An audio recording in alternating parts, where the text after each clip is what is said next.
So I decided to try something a little different. For 1 week, I gave up modern life, no smartphone, no social media, no internet on demand, and lived like it was 1995.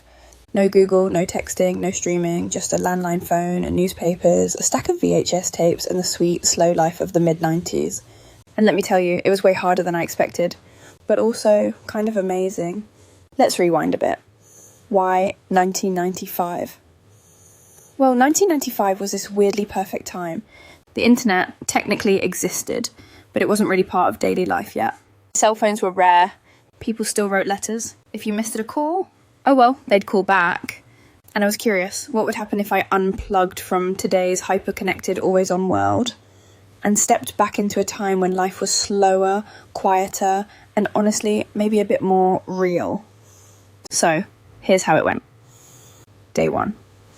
Panic. The first thing that hit me was how much I rely on my phone for everything.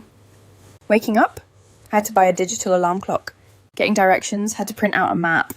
Even just knowing what time it was, suddenly I was checking the wall clock like it was some ancient artifact. I couldn't text my friends, so I had to actually call them on a landline, and if they weren't home, too bad. We're not used to waiting anymore.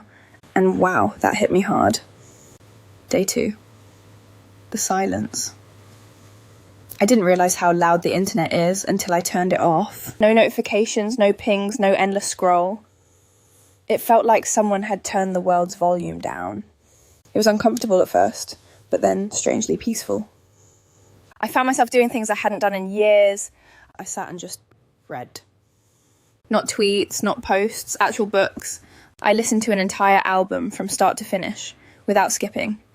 I even wrote in a notebook with a pen, which made me feel like I should be wearing a flannel shirt and riding a skateboard to Blockbuster. Day 3.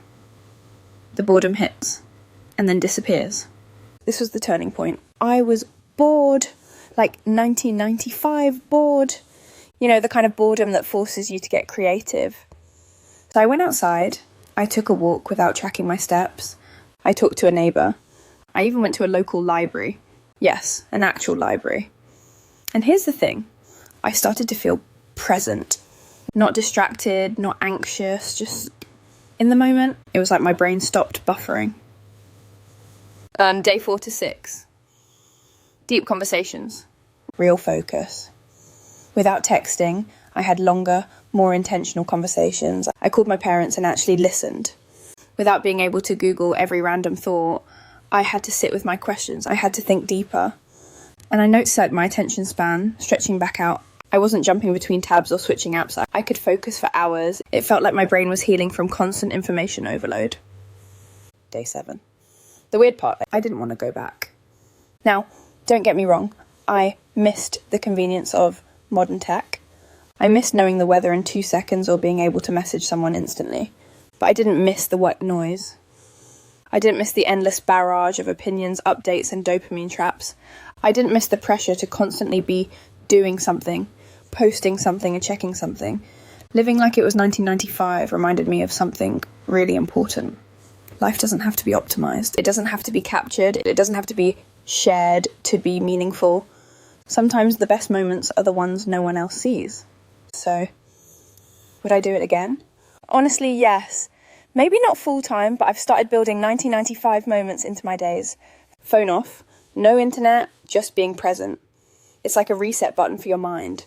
And I challenge you, try it for a day, or even just an afternoon. See what happens when you step out of the algorithm and back into the analog. Let me know in the comments.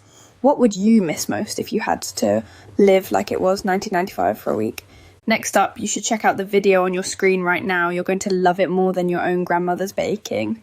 Thank you so much for liking and subscribing so you don't miss out on future awesome videos. Okay, love you. Bye.